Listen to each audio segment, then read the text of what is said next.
Hola, bienvenidos. Hoy vamos a meternos en un tema fascinante, y muy importante para la salud de nuestros mayores.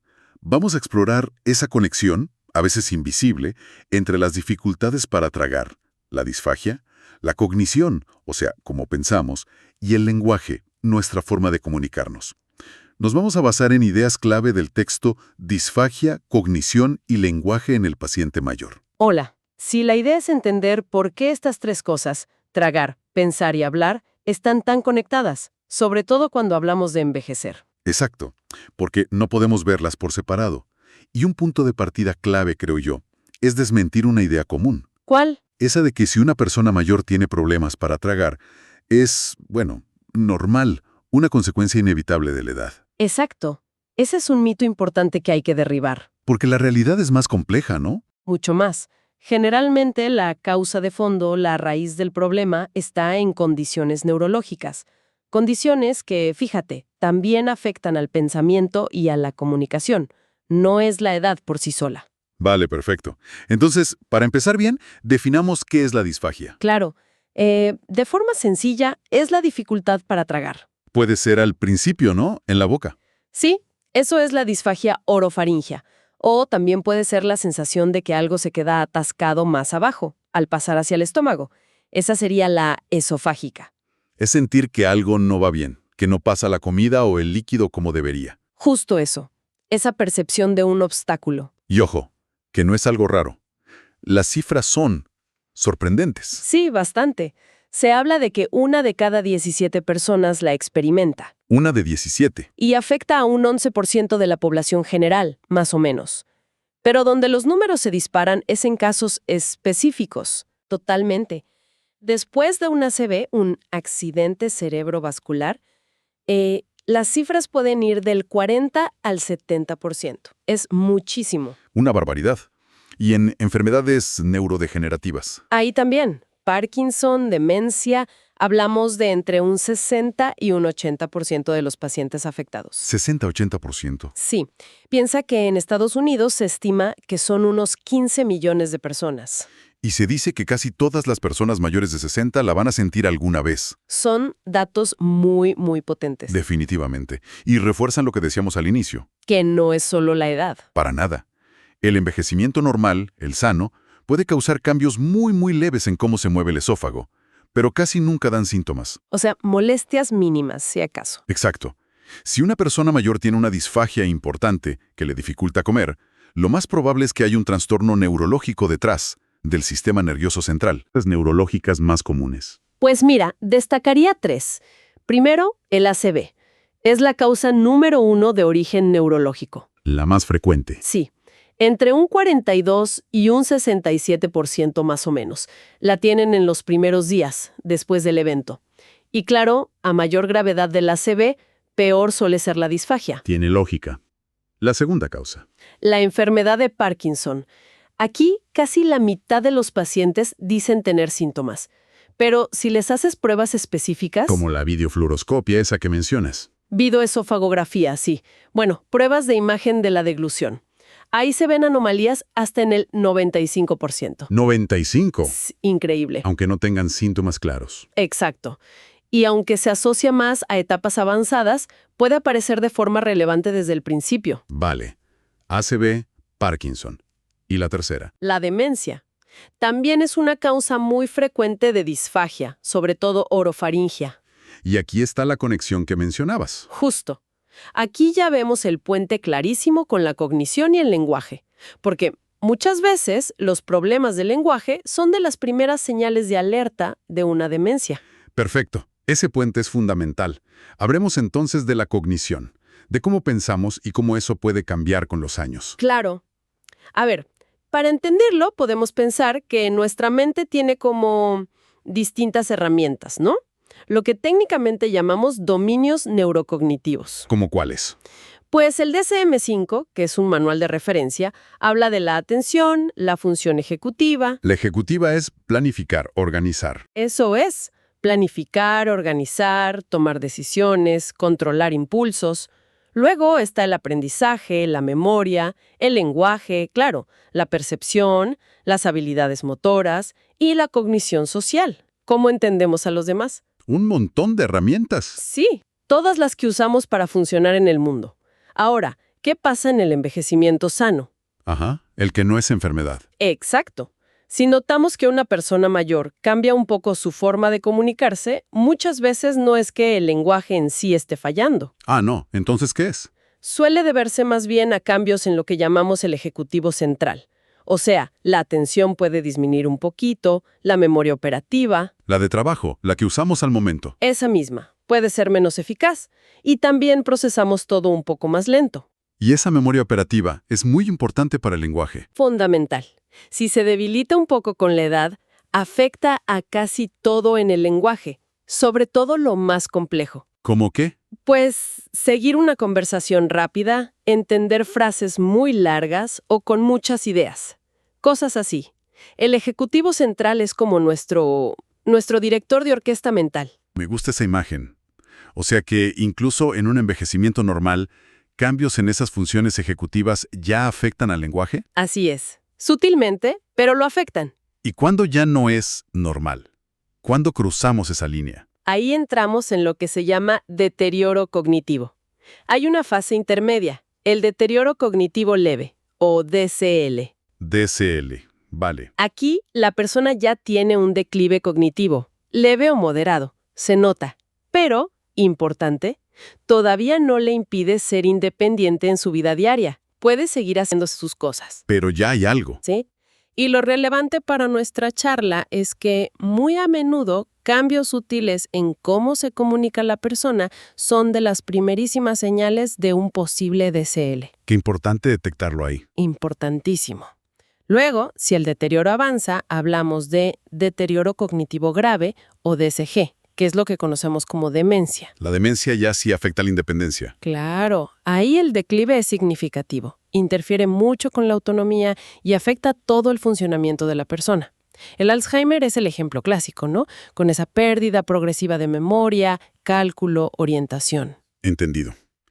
Vamos a meternos más en el lenguaje entonces.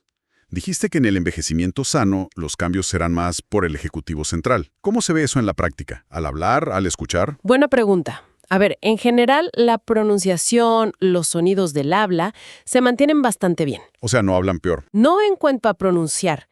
Y lo curioso es que el vocabulario, las palabras que conocen, puede incluso aumentar con los años. Así, más palabras. Sí, pero, aquí viene el pero, acceder a esas palabras se vuelve más difícil. Ajá.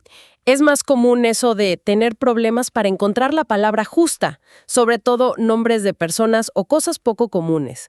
Tardan más en responder a veces, dan rodeos para explicar algo. El famoso lo tengo en la punta de la lengua. Ese, el fenómeno FPL.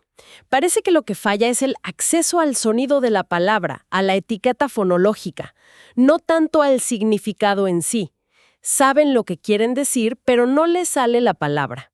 Ay, ¿cómo se llama esto? Lo conocemos bien. Y la estructura de las frases también cambia. También se nota. Cuesta más entender o usar frases muy complicadas con muchas subordinadas, por ejemplo. ¿Por la memoria de trabajo otra vez? Probablemente sí, por esa menor capacidad de la memoria operativa. Y como resultado, cuando hablan, tienden a usar frases un poquito más cortas, más sencillas en su estructura. Y en una conversación más larga. O al contar una historia, lo que llaman el discurso. Ahí también se ven efectos.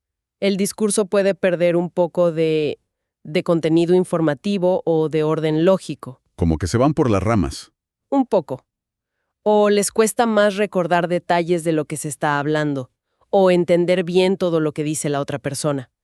En parte por la memoria y en parte porque les cuesta más filtrar las distracciones o la información que no es relevante en ese momento. Entiendo. Y también puede haber más problemas con las referencias. Usar pronombres como él, ella, eso, y que no quede muy claro a quién o a qué se refieren. Ajá. ¿Y eso es por problemas de razonamiento? Pues parece que no tanto. De nuevo, la investigación apunta más a la memoria operativa como la causa principal de estas fallas en el discurso. Interesante. O sea, no es que no razonen bien, es que les cuesta manejar toda la información a la vez. Exacto. Y aquí quiero meter un concepto importante y positivo. la reserva cognitiva. Suena bien. ¿Qué es? Es la idea de que ciertas cosas que hacemos en la vida actúan como un escudo protector para el cerebro. ¿Cómo qué cosas? Pues tener un buen nivel educativo, leer mucho, tener hobbies que te hagan pensar, hacer ejercicio físico regularmente, llevar una dieta sana. Lo que siempre dicen. Pero funciona. Parece que todo eso crea una especie de colchón en el cerebro. Ayuda a que sea más resistente al paso del tiempo o a compensar mejor si empieza alguna enfermedad. Qué bueno saberlo. Que podemos construir esa reserva. Vale, pasemos ahora al otro lado, al envejecimiento ya patológico. Mencionaste el DCL, el deterioro cognitivo leve, y que los cambios en la comunicación eran señales tempranas. ¿Cuáles exactamente? Sí, son como una banderita roja temprana. Las pruebas de lenguaje que suelen ser más sensibles para detectar un posible DCL son las de fluidez verbal. Decir palabras de una categoría. Animales, frutas. Eso. ¿Cuántas dices en un minuto? También la capacidad de nombrar objetos que te enseñan y cómo aprendes palabras nuevas. La memoria verbal, recordar listas de palabras, es clave. ¿Y el punta de la lengua es más común aquí? Hay debate, no está del todo claro. Pero lo que sí se ve es un peor rendimiento en pruebas de vocabulario y de nombrar cosas. Y a veces empiezan a aparecer errores, como las parafasias. Parafasias. ¿Qué es eso? Es decir, una palabra por otra.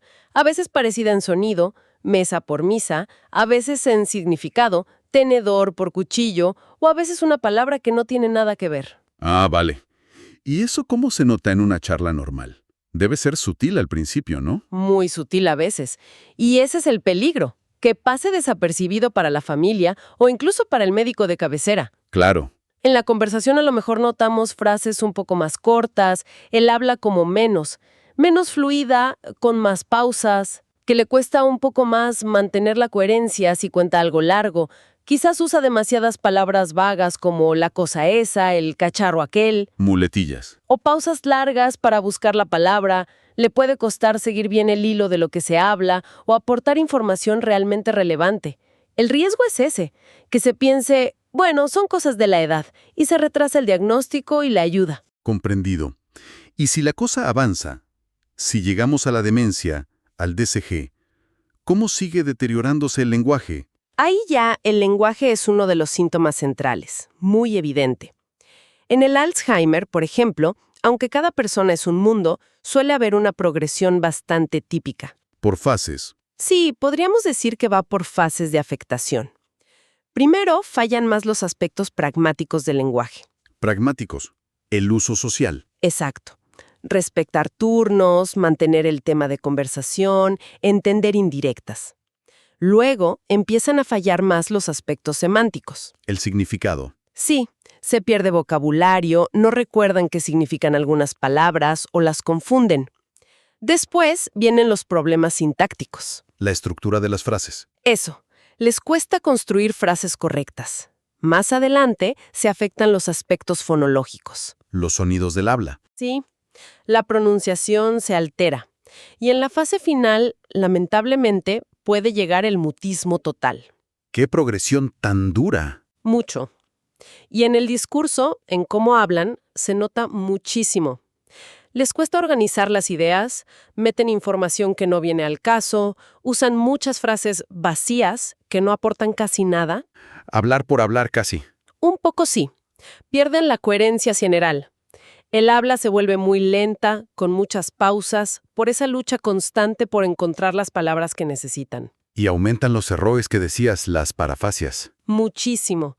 Las parafasias, los rodeos para explicar algo simple e incluso a veces inventan palabras que no existen, los neologismos. El texto mencionaba algo muy curioso sobre esto. El efecto de la edad de adquisición. ¿Qué era eso? Así, es fascinante.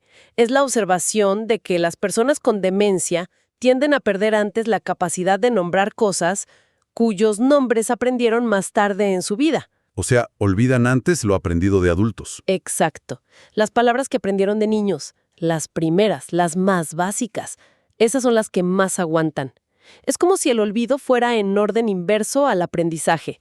Lo último que entró es lo primero que se va. Qué increíble cómo funciona o deja de funcionar la memoria y el lenguaje. Bueno, hemos visto la disfagia, la cognición, el lenguaje, por separado. Ahora viene lo bueno, ¿cómo se conectan?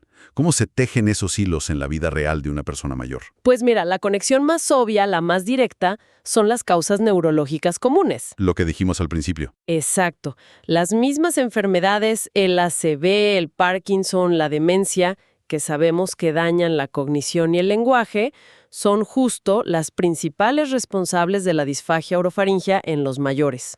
O sea que no es casualidad que vayan juntas. Para nada. Es muy frecuente que coexistan las tres cosas en el mismo paciente. La causa de fondo es la misma lesión o degeneración en el cerebro. Tiene todo el sentido. Y pensando en la práctica, ¿cómo un problema cognitivo afecta al acto de tragar? Pues de muchas maneras.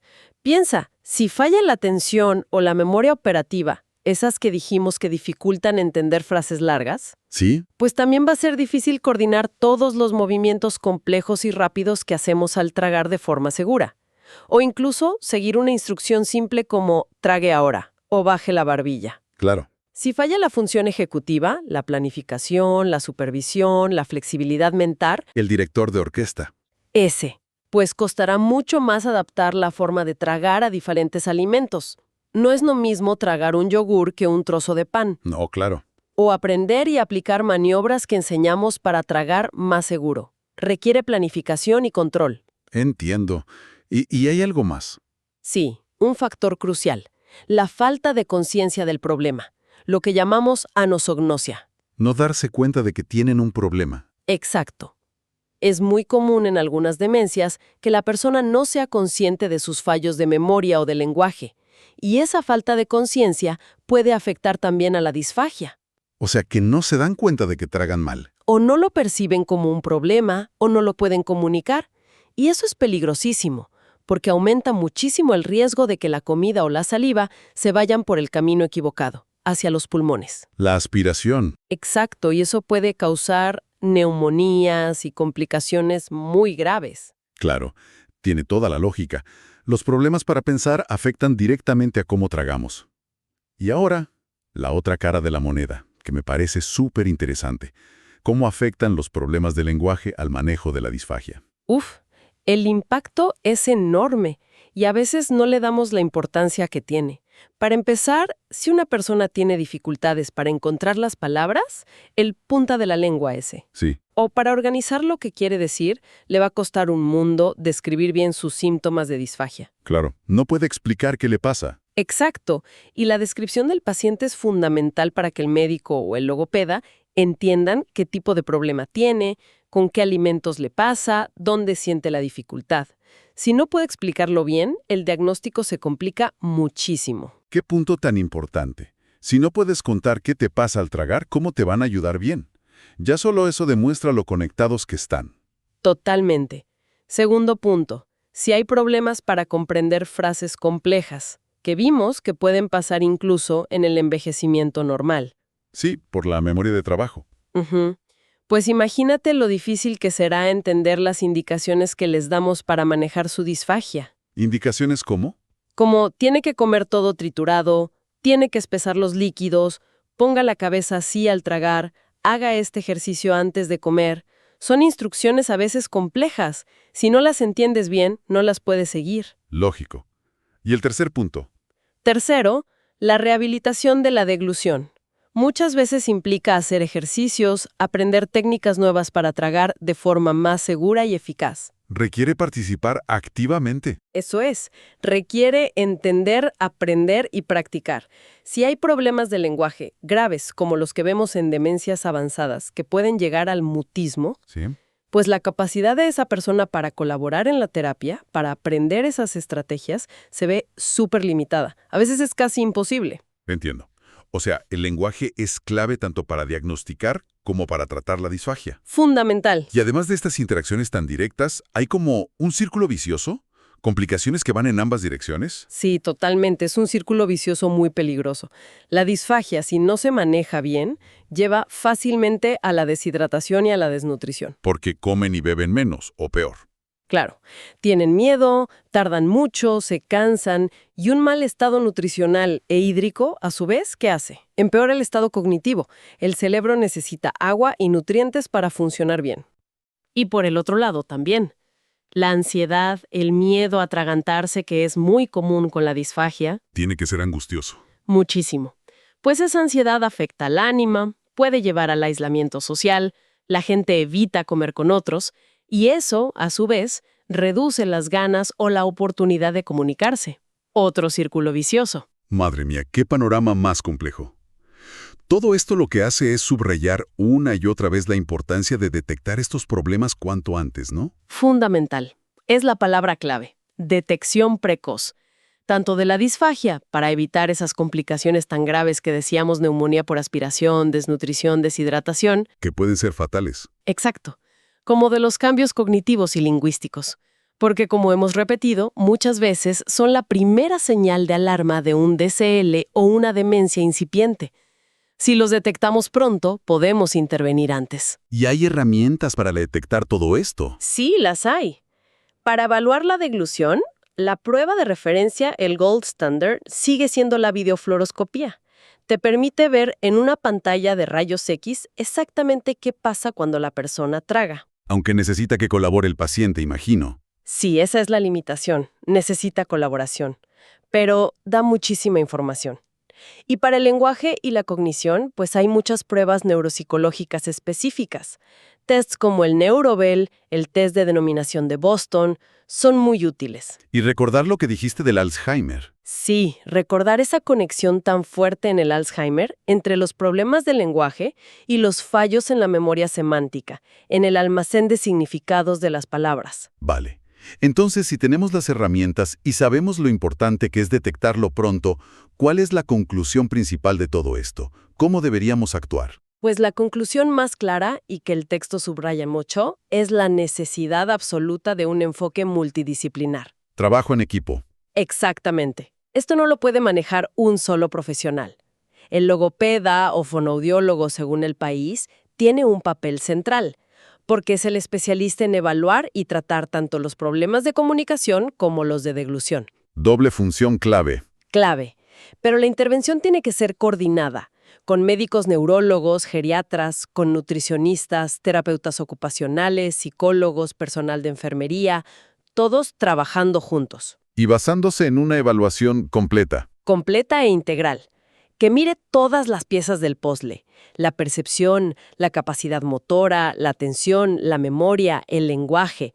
Todo está conectado. Entonces, para ir resumiendo, el mensaje que nos llevamos es, ¿cuál dirías que es? Íntimamente, inseparablemente conectadas. No son tres cosas aisladas. Son parte de un mismo sistema afectado por las mismas causas. Eso es, las dificultades suelen nacer de las mismas raíces neurológicas, y un problema en un área inevitablemente va a impactar y a complicar las otras. Es un cuadro complejo. Por lo tanto, la conclusión práctica, la más importante para el día a día, es que hay que mirar el cuadro completo. Siempre. Para evaluar bien, para manejar bien estas situaciones, se necesita ese esfuerzo coordinado, ese enfoque multidisciplinar, que aborde todas las necesidades de la persona de forma integral. No podemos tratar la disfagia olvidándonos de la cognición y el lenguaje. Imposible hacerlo bien. Ni podemos abordar los problemas de comunicación o de memoria sin pensar en cómo pueden estar afectando a algo tan básico y vital como es tragar. Exacto. Son las dos caras de la misma moneda, muy a menudo. Y para terminar, una reflexión final que me surge de todo esto que hemos comentado. A ver. Si esos cambios sutiles en la comunicación, esa palabra que nos sale, esa frase más simple, ese perder el hilo, pueden ser de las primerísimas señales de un deterioro cognitivo, Sí, lo hemos dicho varias veces. ¿no podríamos usar esa información de forma más ¿Más activa? proactiva? ¿A qué te refieres? Me pregunto si una mayor atención a cómo conversan las personas mayores, en su vida cotidiana, por parte de la familia, de los amigos, incluso en la consulta del médico de atención primaria. Ajá. Que si esa escucha atenta, podría servir como un sistema de alerta temprana, un aviso, Es una idea interesante. no solo para detectar antes una posible demencia, que ya sería muchísimo, sino también para estar más alerta a esos riesgos que a veces van de la mano, silenciosamente, como la disfagia. ¿Podría la forma de hablar ser un indicador de riesgo también para tragar? Es una hipótesis muy potente. Porque si detectas el problema cognitivo-lingüístico antes, quizás puedes evaluar la deglución antes, aunque aún no haya síntomas claros de disfagia, y prevenir complicaciones. Exacto. Es algo en lo que quizás deberíamos pensar más. ¿Cómo usar esa ventana que es la conversación diaria para cuidar mejor la salud integral de nuestros mayores? Sin duda, una reflexión muy pertinente para cerrar.